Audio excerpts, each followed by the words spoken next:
Hi, I'm Al. This is Burnt Wood Workshop, and today is our holiday edition, and we're going to be making a Christmas light, or holiday light, however you want to say it.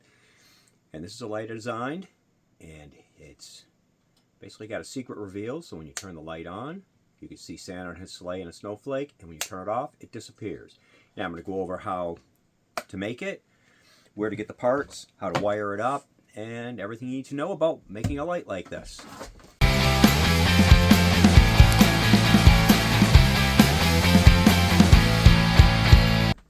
Hope you enjoyed my high-tech intro. No expense was spared on that. Now, the first thing we're going to go over is cutting out our whole project. And what I used was 1/8" plywood. Okay, so I used 1/8" plywood from XTool and Home Depot. And I tried the first one in Home Depot plywood. And this one came out a little bit. The Home Depot utility plywood that I can get here is rough. It's got grooves in it. It's a little hard to paint. The XTool birch is really smooth, paint's really nice. But I only had 12 by 12 XTool birch, so I had to make the main carcass out of the 1/8" from Home Depot, because to make the carcass you need 16 inches, and this is 12. So I had to use the Home Depot.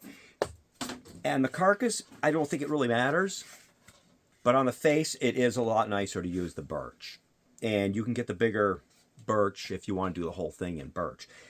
I have this one wired up to a battery, so that if you're at a show and they don't have power, all you have to do is take 9-volt batteries. So this one we did in the red with power on this side. And then I did another one in blue with the power on this side. And what I used was LED modules. And you can get those on Amazon. They're little 3-light modules. They work really nice. And what we're going to do is we're going to go over the cut. I'll show you the cutting, and then we'll go into wiring the whole thing up and assembly. And then I'll give you some information on where I got a lot of the parts, options, different things in the comments. So we're going to run our piece with pre-painted 1/8" plywood. And here we go.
Okay, so we're all cut out. And this is our hidden reveal with our reindeer and Santa.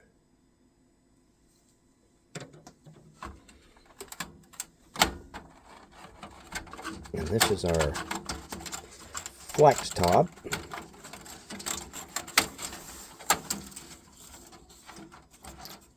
Well, apparently I had the clip over the cut. Something to watch for. But that is our flex top for it, and I will go to assembly. To assemble the light box, I use CA glue. Magic Chem is what I've been using lately because it comes with this little bottle that comes empty and you can fill it up. And I use the activator that comes with it. It also comes with extension nozzles and tips and a bunch of different stuff. Makes it worth the money. So what we do is we just take the CA glue and once we get it to come out,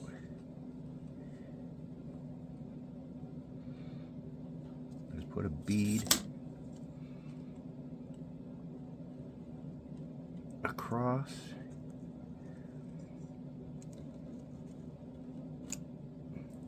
Back and the bottom. And we didn't get much on there. Put a little more on there. And we flip that up. Make sure you have a cover off your activator before you do that.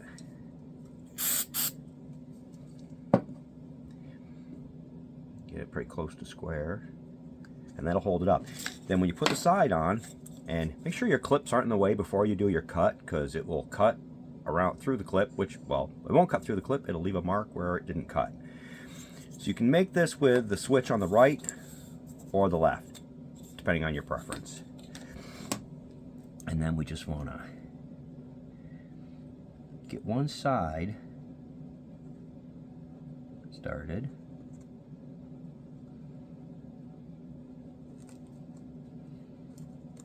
And then I glue part way up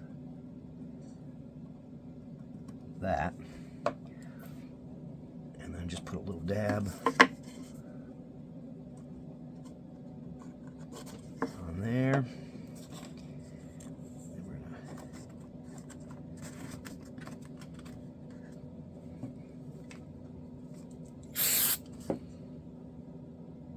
set that, bring this around, get a little squirt.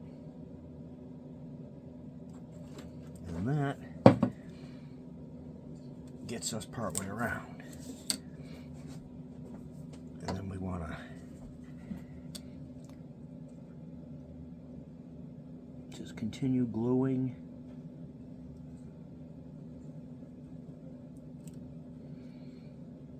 the rest of this. I'm probably off the screen right now, but basically the same as we did before. And I do this on parchment paper just so I don't end up gluing to my bench.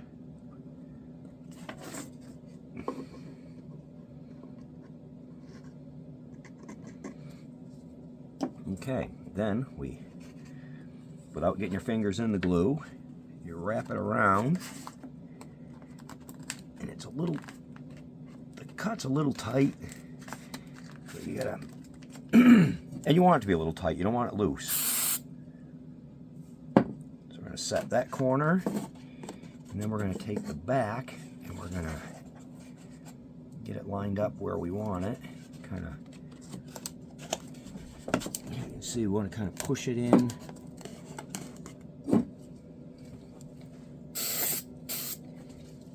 Hit it with a little activator. And watch getting glue on the wood, because now we have to touch that up and paint it. So be careful with your glue, don't be a little get carried away like I did. But we got to touch it up anyway so the blacks are red. Make it look nice. And then your front piece is going to go on, but you don't want to put this on until we get done with the wiring. So we've got to do our wiring before we put this on. Okay, so to wire this up, we want to put our switch in. So we're going to slide that in, and the switch just You want to make if you want it to be up, it's on. You make your line up, snap it in. There's our switch. Now this is your power. This is where your power is going to connect. And we need to know which is the center pin and which is the ground on this. So what we do is we take our multimeter. I'm going to set that on resistance right there, ohms. Upon reviewing my video, I noticed that I was completely off the screen testing this, which doesn't really help anybody know what contacts are what. So if you can see here, this one has a long section of metal. If you clip on that with your meter and you touch your center pin, you can see that is our center pin. So if you buy these, you'll know that's the center pin. And then the one across from it, if you look inside here, there's a little ground tab right there. You can see that's ground. And just so you know for sure, that long tab, if you touch the ground, it's open. And it only has contact on the center. So that's what this particular one that I'll link is. So you can see that this one here is the positive. Okay, so we want to take our red wire, we want to connect that to our switch. But first we want to put it in the box. And when I made the holes in this box, I made sure I put a little flat spot on the hole so that the flat spot on this locks in. So when you're tightening your nut on this, it's not going to spin. So you're going to put your nut on that. Always make sure you put the nut on either on the wires, if you solder the wires on outside the box, or if you solder them in, make sure you put the nut on the wires so you don't end up having to desolder everything you just soldered on. And you've got to go get a socket.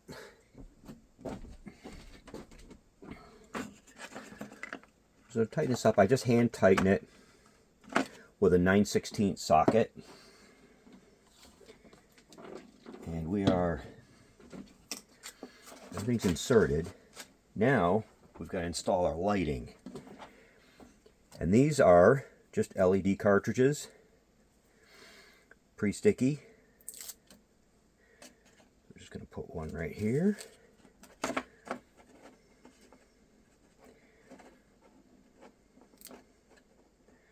Well, need the tape to work. There we go. And then it tore.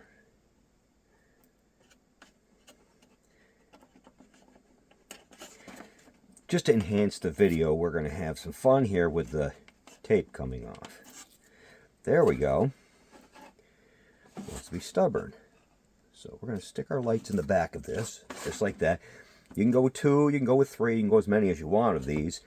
I found that this lights up pretty good with just the 2 of them.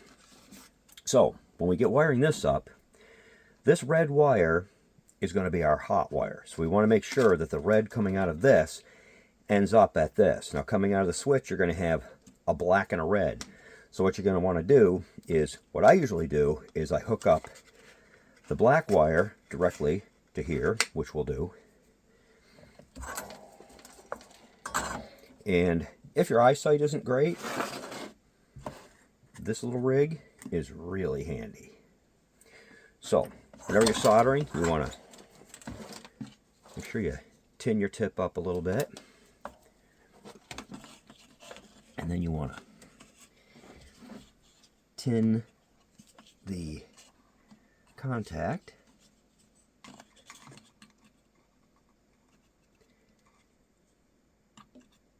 And for those of you who don't know what tinning is, it's just adding a dab of solder to it before you connect the wire. And you do the same with your wire. You tin that up. Then you just take your wire. And it's a little hot, just be careful. And touch your finger to the soldering iron, that feels good too. Then you solder that onto that. Just hold it for a second, And if you do this with needles, you won't burn your fingers, but I've been doing this for a few years. I'm used to it. Okay, so there's your ground. So that's your ground all hooked up and ready to go. So now we've just got to hook up our positive, which is basically going to run from here. Got to have some strippers.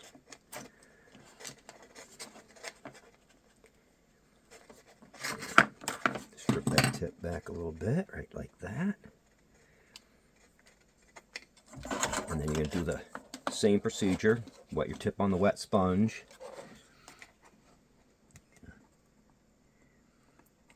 And this stuff is plastic, so you don't want to go crazy on tinning it. You just want to see the solder melt on it. Once it melts onto it, you want to stop. So then we're going to tin our wire. Now that's tinned. And the reason I'm hooking the black to where we said positive was because it really doesn't matter. Now when you know your solder connection is good, when you pull on it, it won't come off. See, both of these are solid. Now for this part, this is hooking up your positive. And what I like to do is I like to bend these out of the way of the light so we don't get a shadow in there. And then our positive is going to go to our other wire. Now, to do that, you're going to have your hot in here. Now there's two ways you can do this. You can use one of these, a wire nut, and you can just take the two of these, twist them together, and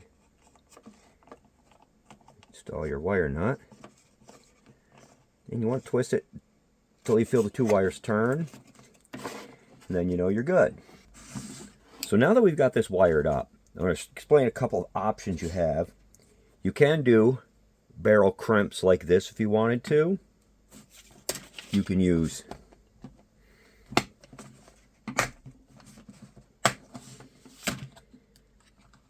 heat shrink tubing like this, where the wire goes, just use solder as a demonstration, the wire goes inside of it, covers the set connection, and then you can heat it with a hair dryer or a heat gun, and that will seal that up. That's another option. That's the normal option I go with. I don't normally go this way, so we're going to do that. Okay, so what we're going to do, we're going to unplug the power. And we're going to undo this.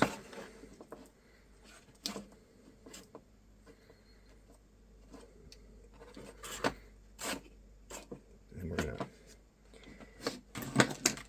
take this, we're going to strip back a little bit more on both of these.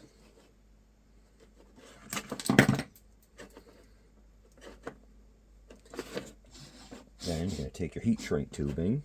This is more than we need, so I'm just going to take a pair of snips and I'm going to clip it in half, save money where you can. And then you slide the heat shrink tubing on.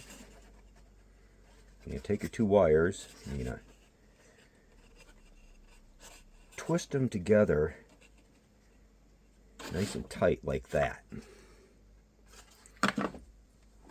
then you're going to take soldering iron and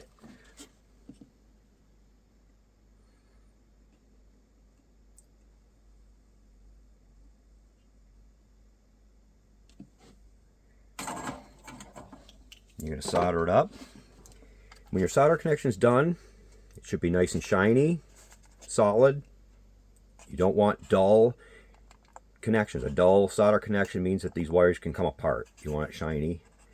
And you just slide your heat shrink tubing over, and you can either take the gun or the soldering iron, which is what I usually do because I'm lazy and don't feel like getting my hair dryer, my heat gun.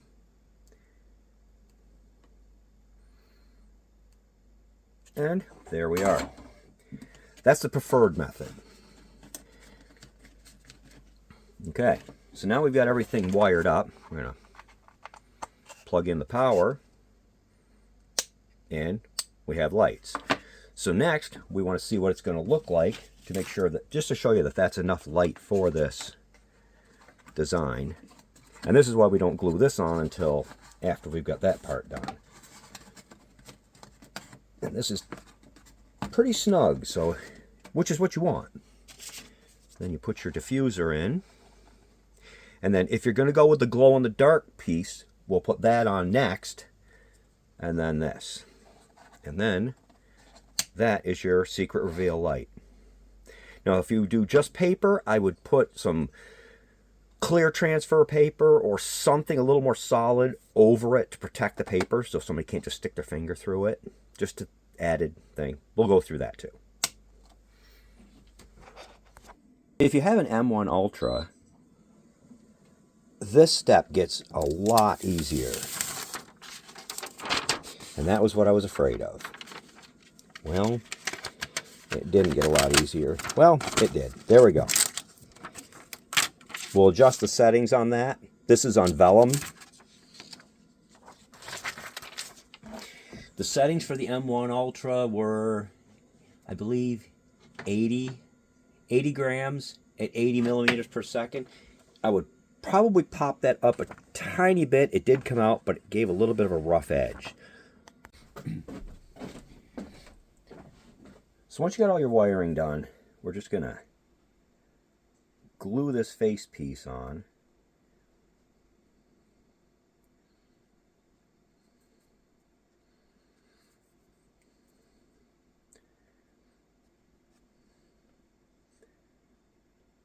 And you're probably admiring the beauty of my glue bottle. It has been through a lot. And I have new ones on order, but they haven't come yet. So a little electrical tape fixed that right up. Okay, so once we've got this done, we're going to install it into here.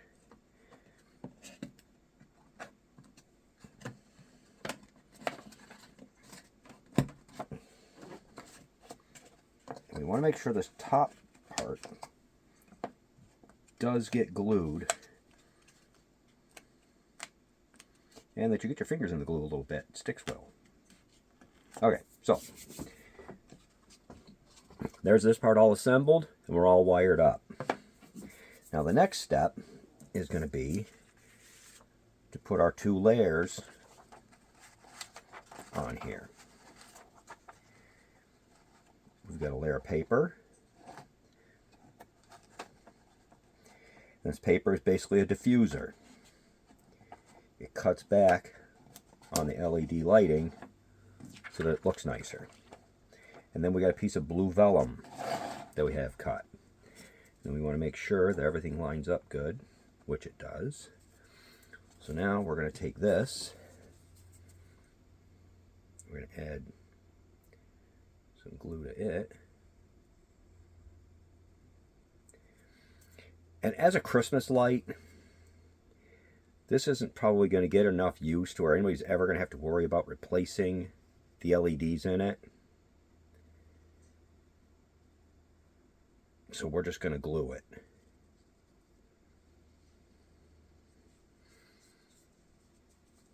It's going to last for years this way. And you just want to make sure everything is evened up nice and get your hands off it before they stick to it permanently. And I probably should be wearing gloves, which would be the smart move, but I'm impatient. So here is the initial look of our light. So this is the final version of our Christmas light, our hidden reveal. This one's in red. And I would paint the face of this before you glue it on. It makes it a lot easier. Just as a little tip, I did it the wrong way the first time. The second time, I got it painted before I glued it on. It was a little easier. This one is the same light in blue. This is the file I'm going to be putting up for sale, and this one's going to have a little Christmas tree in the window. And if you'd like the other version, I can make that available too. But I thought the Christmas tree in the window was a little nicer touch. Now, if you're uncomfortable with all of the wiring, the soldering stuff, you could also go with a remote-controlled LED setup like this. And this would give you a scrolling pattern, or you could pick the colors you want. You can go that route. This one here plugs in to a USB plug, and these are available through XTool, and they're also available on Amazon. And basically what you would do is you would just run the wire through the hole in the side, stick the lights in, and then put your cover on. And I made little covers to go over where the wire goes into the hole, and I made another one to match it for the other side so they look the same. This was stolen off of my Halloween one. I made the smaller version, but the antlers were a little too fragile and didn't show up very well, so I made the bigger version. This smaller version I did with a glow-in-the-dark face on it, and this is something else you could do. I don't have a P2, so I had to cut this out with a jigsaw and then use a flush cut router to get it smoothed out to this size. That is an option. And the glow-in-the-dark is a neat feature because it glows in the dark for a couple hours after you shut the light off. But with these, I just went with the blue vellum, and that gives it a nice look. And turns red on this one, but with this one, it's basically blue all the way around. So these are some options you've got. If you liked my video, give me a like, give me a thumbs up, share, subscribe. I'd appreciate it. I have a lot more stuff in the works. I'll put links to everything I used in the video in the comments, and make these files available on Design Find and through my Burnt Wood Workshop websites. So I hope you enjoyed my video. Have a happy holidays, and this is just a little view of the woods of Maine, and I hope to see you in the next video.